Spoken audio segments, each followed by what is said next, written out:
Welcome back to Golf Extra. Rory McIlroy and Tiger Woods have long been the primary player antagonist of LIV Golf, having made a series of explosive statements over the last couple of years against LIV and its Saudi-based financial backers. With the recently announced LIV-PGA merger, though, many have wondered what role McIlroy and Woods will play in the new merger. Recent documents show at least some of the roles that LIV imagined for the two, and they're more involved than anyone would have dreamed. Don't forget to hit that like button and subscribe for more videos just like this one. Now let's get right into what was proposed regarding Tiger Woods and Rory McIlroy in the negotiations between LIV and the PGA. The LIV-PGA merger drew a lot of negative attention from around the golf world. The reaction was especially negative because of the visible hypocrisy around the deal. Not only had the PGA Tour made a series of gigantic statements throughout the battle with LIV Golf about the alleged ethical superiority of the PGA Tour, but they had also been a part of an extensive legal battle with LIV Golf regarding the potential antitrust and anti-monopoly actions of the PGA Tour. Now, as the merger joins the two biggest organizations in professional golf together, those antitrust concerns have grown even more fervent. They've even attracted the attention of the United States government, who, through the Senate, decided to launch a congressional committee to investigate the merger. This has caused some of the key players involved on both sides to be called to participate in a hearing about the event. Why do we mention all of this? Not just because we like to follow the legal news of the day, but also because the events of the hearing shed some light on the negotiation process between LIV and PGA, what each side was asking for, involving both Tiger Woods and Rory McIlroy, as well as the thinking before the PGA's decision to merge. After all, before the merger was announced, the PGA appeared to have the upper hand with LIV's broadcast ratings steadily sinking. Despite that seeming like the reality at the time, the PGA's leadership suggested that the financial situation between the two competitors was far from competitive. In fact, acting PGA Tour co-commissioner Ron Price said in the hearing that we faced a real threat that LIV Golf, which is 100% financed by the Kingdom of Saudi, would become the leader of professional golf. The Senate Commission wasn't convinced, though, with Senator Richard Blumenthal continuing to follow up regarding the nature of the PGA decision-making process, asking, instead of accepting this amount of money, call it an investment, call it financing from the Saudi Sovereign Wealth Fund. Did you explore other sources of potential investment? To that question, Price responded, "We considered that, Senator, but had we gone down that path, we would still be fighting the very expensive and disruptive litigation." Blumenthal responded, "And if you had won, you would have prevailed."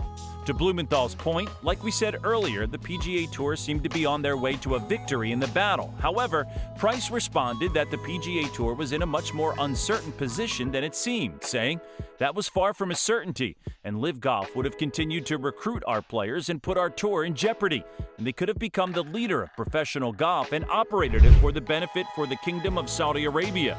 Also testing in the Senate hearings was Jimmy Dunn, PGA Tour board member and one of the originators of the deal between the PGA Tour and LIV Golf. Dunn echoed Price's statement, saying, "I understand Senator Blumenthal's concern of not having the Saudis take over. That's the last thing in the world we would want. My fear is we don't get to an agreement. They're already putting billions of dollars into golf. They've got a management team that wants to destroy the tour, and even though you could take 5 or 6 players a year, they have an unlimited horizon and an unlimited amount of money. It isn't like the product is better. It's just that there's a lot more money that will make people move."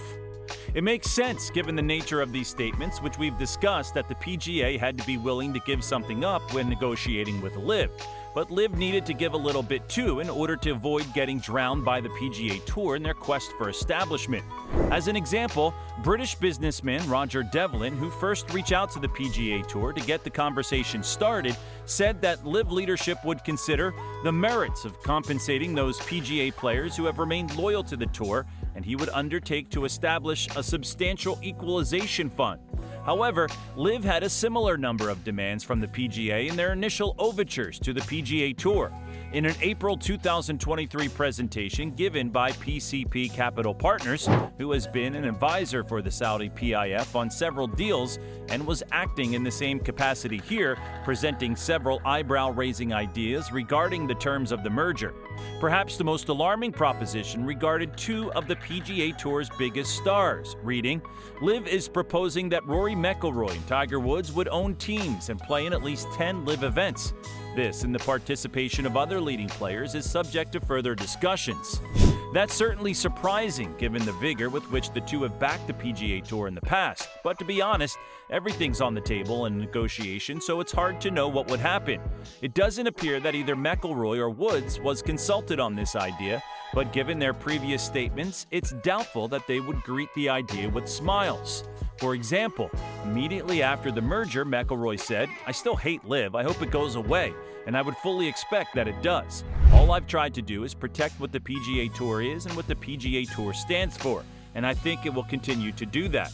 He added, "So look, going forward, I hope that there may be a team element. You're going to see maybe me, maybe whoever else playing some sort of team golf, but I don't think it will look anything like LIV has looked, and I think that's a good thing." Meanwhile, Woods made some famous comments last year regarding LIV, saying, "I just don't see how out of 54 holes, I can understand 54 holes is almost like a mandate when you get to the senior tour. The guys are a little bit older and a little more banged up. But when you're at this young age and some of these kids, they really are kids who have gone from amateur golf into that organization, 72-hole tests are part of it. We used to have 36-hole playoffs for major championships. That's how it used to be, 18-hole U.S. Open playoffs." He also said, "What these players are doing for guaranteed money, what is the incentive to practice? What is the incentive to go out there and earn it in the dirt? You're just getting paid a lot of money up front and playing a few events and playing 54 holes. They're playing blaring music and have all these atmospheres that are different." This idea isn't the only thing that PCP Capital Partners was proposing in that April meeting. They also suggested a large-scale superstar LIV-style team global event to include PGA, LIV, and LPGA players. The 16 team captains and subsequent teams are subject to a draft on live TV. To increase Ryder Cup level of interest, this may also include the constitution of national teams. The introduction of national teams should work well as it creates real jeopardy, excitement for broadcasters and fans. The qualifying is to be held in Saudi Arabia, with the final week in Dubai. That certainly sounds like an interesting idea, but there would be lots of logistics involved in it, no doubt.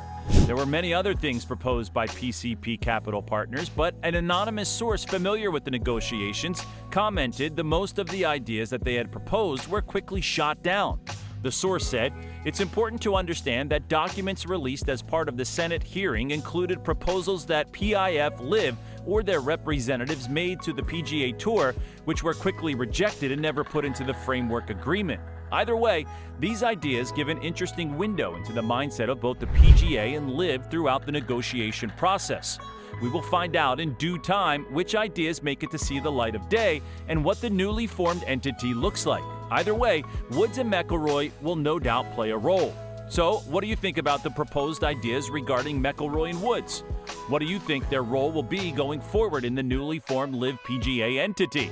Be sure to leave us a comment with what you think down below. Make sure you like, subscribe, and turn on post notifications so you can watch our latest content updates as soon as they drop. We'll catch you in the next one. Have a great day.